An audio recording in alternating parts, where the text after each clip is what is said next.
How are you? I'm good. You figured out how to use a clock. Yeah, no, when I was doing the scheduling, the calendar that it gave me, I selected the right time, but it didn't say anywhere that, Yeah, you had it probably selected in the wrong time zone. You got to check that. yeah, Generally, if you use a calendar app on a regular basis, it knows who you are, what time zone, what city you live in, and everything. So, yeah, um, no, I used to use the Samsung calendar. I just moved to the Google one I see. recently, so that's where it created trouble. Okay, Anyways, I've been, so what are we talking about today? yeah, so I started following you a few months ago since I came to Canada, and just recently, I think your stream on I think Friday. I asked you a question about what can we do in Saskatchewan, and then you Okay. gave Yeah.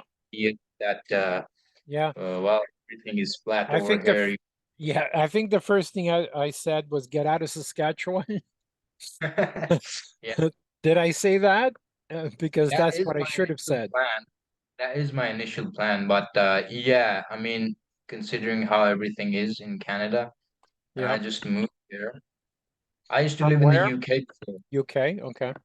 Yeah, so I completed my studies and everything, but my dad was here and he was all alone.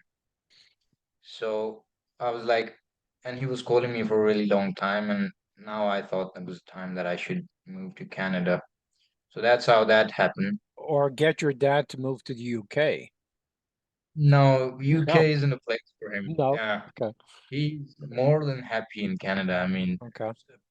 particularly in Saskatchewan. I mean, it's just peaceful for him and stuff. Okay. So I then think I, you would be surprised how many businesses we've moved from Winnipeg to the GTA. So because it's a small market, yeah. but that's a different story. What kind of business are you hoping to start? Well, initially I wanted to go into real estate, but I don't have much knowledge in that field. I'm still, in the studying process. So, but I wanted to start from somewhere. And I was looking into different kinds of leads, and surprisingly, I came into your chat and you gave me this interesting idea about the painting Hmm. business. And in the UK, I used to work with a construction company, and they used to, well, they were, as you say, subcontractors.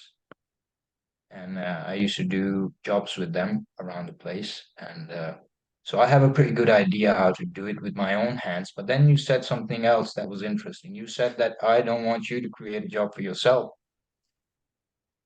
You said something about franchising and stuff. So I just wanted to know a little bit more information on that and what's your say in that. Well, we create unfair advantages because if you try and start a business like normal people start businesses by working with their hands and eventually hiring employees and creating a job with helpers, it's going to be 10 to 40 years before you make any real money doing it that way. Yep.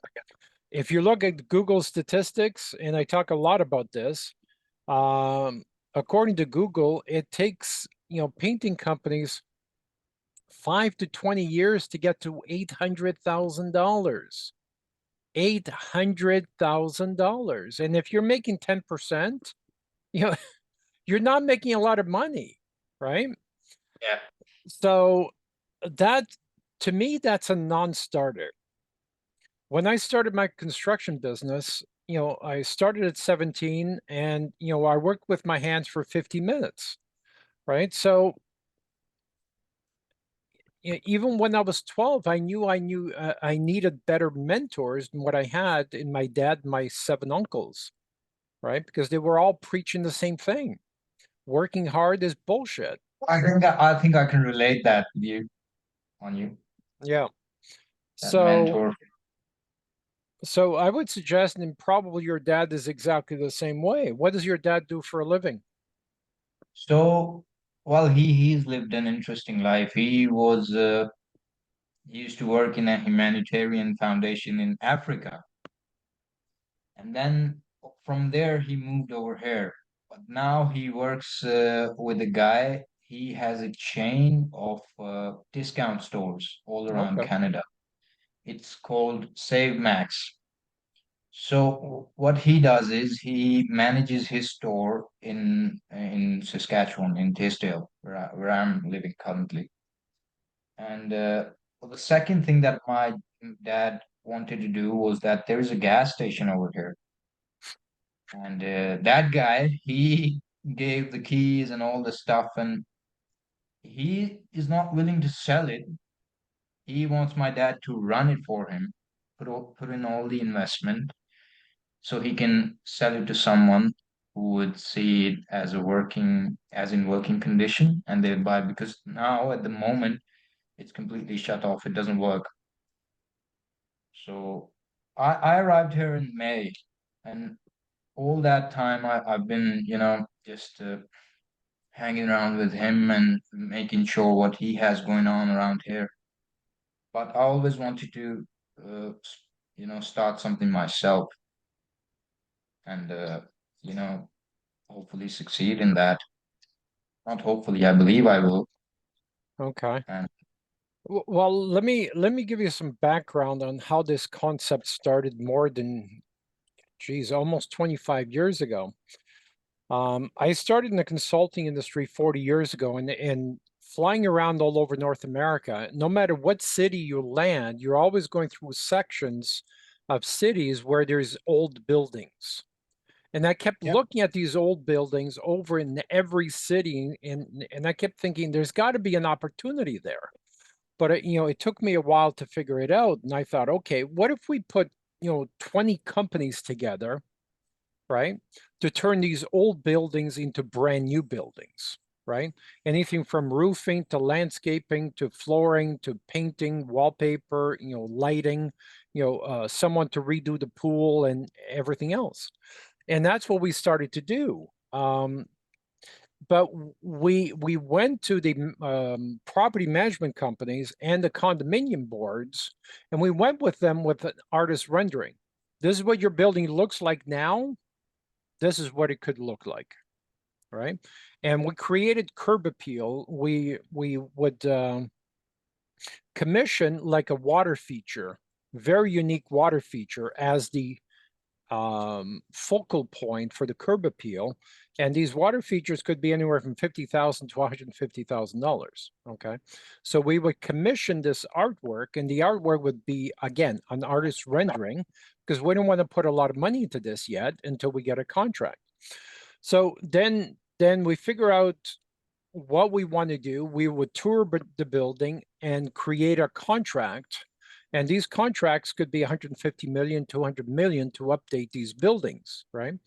But we would tell them, the board and the property management company, we're not interested in doing piecemeal. Either we do the whole project or we do zero, right? Because we want to get all these companies involved, from roofing to landscaping and so on. So we started selling some of these projects. And of course, other companies want to compete. And the reason why we want to create an unfair advantage is to keep the competition out, to keep the margins high, right? So when we bring in a demolition company to rip out the carpet, rip out, the wallpaper, and do all the different things, we're not paying, the let's say the marble people, $50 an hour, when we can pay demolition people at $20 an hour, right? So we keep the margins as high as possible. So we create an unfair advantage for those groups of companies. Then I'm thinking, okay, how can we keep creating these unfair advantages, right?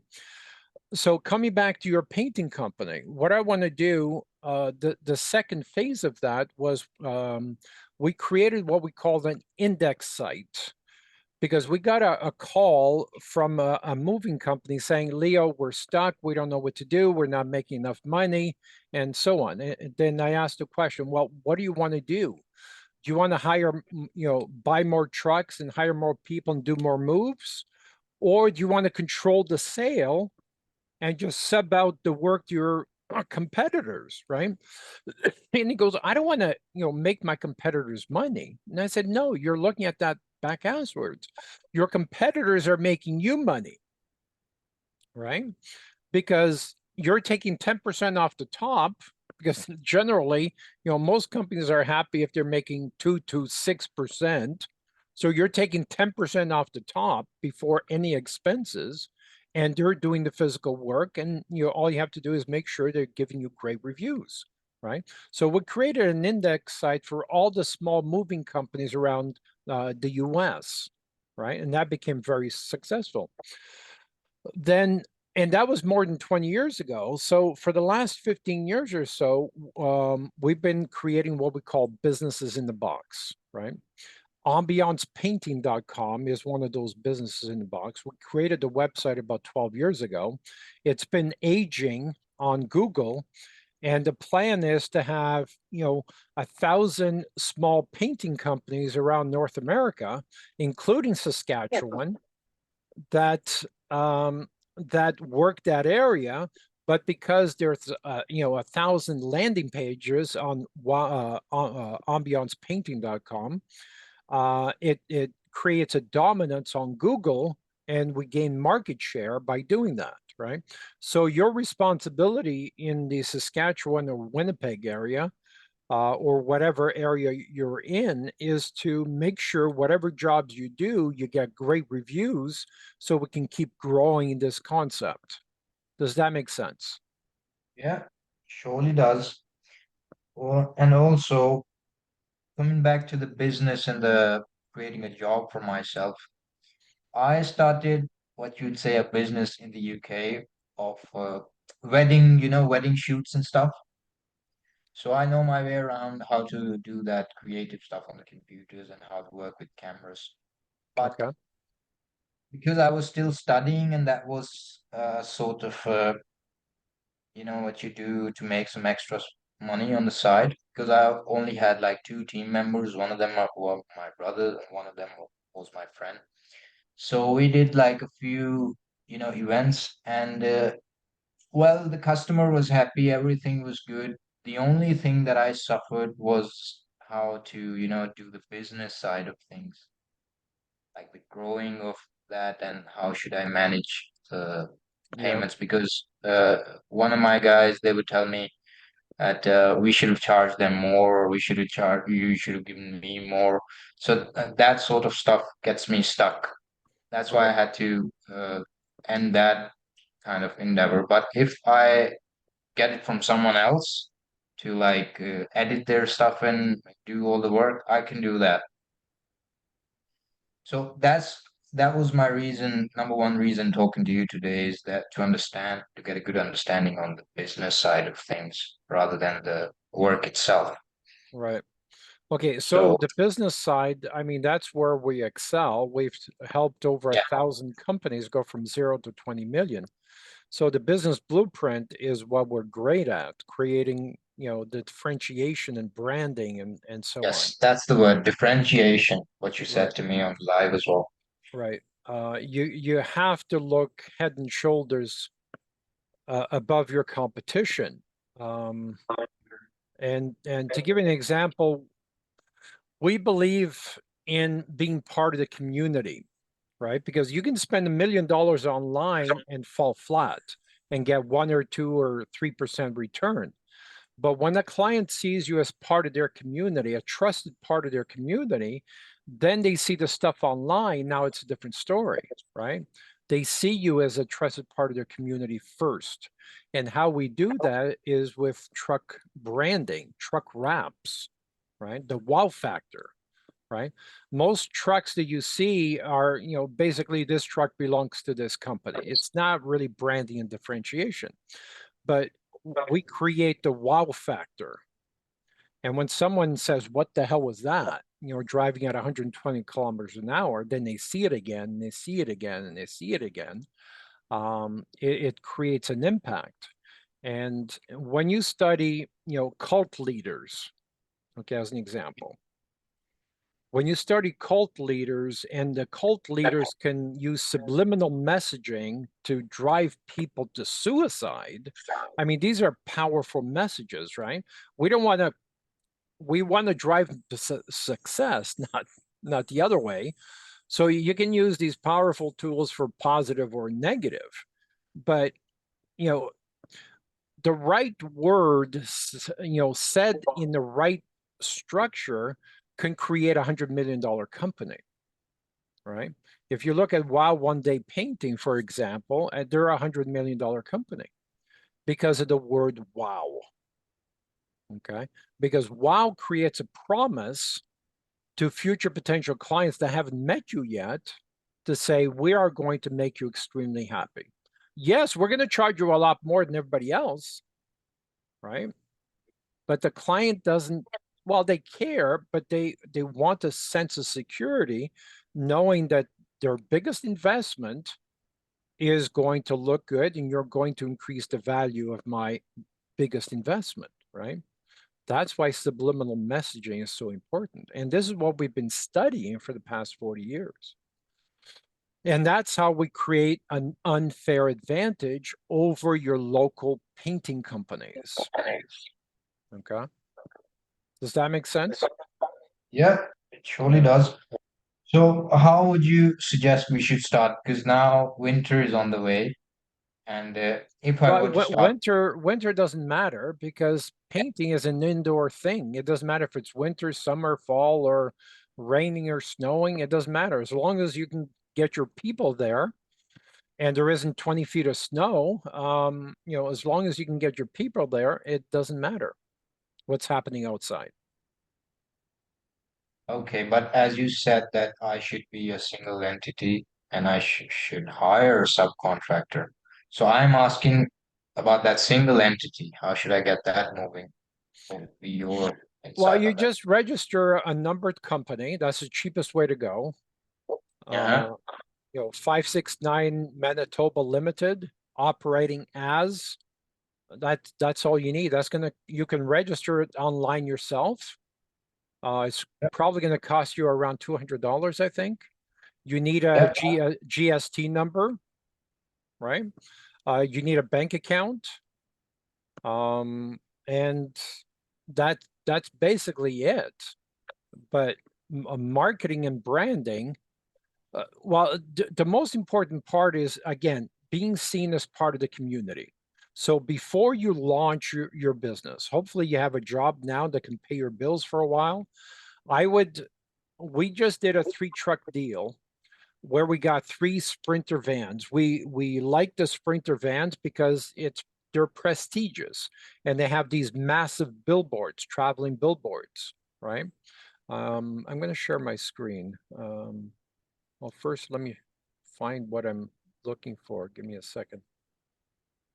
Uh,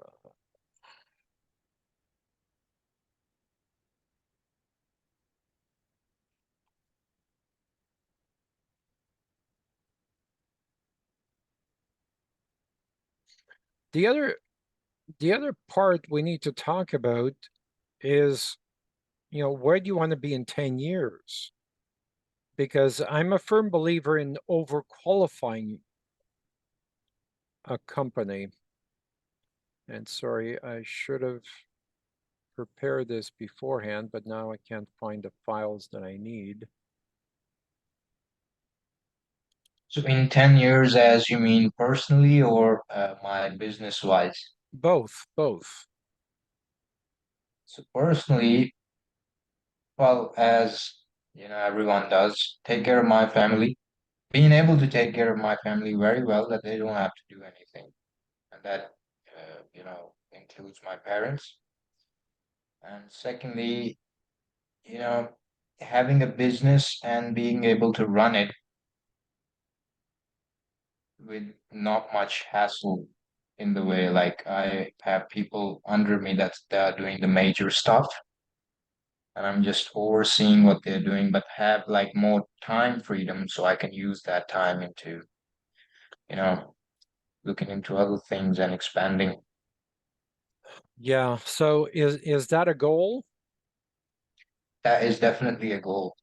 No, no, that's a dream.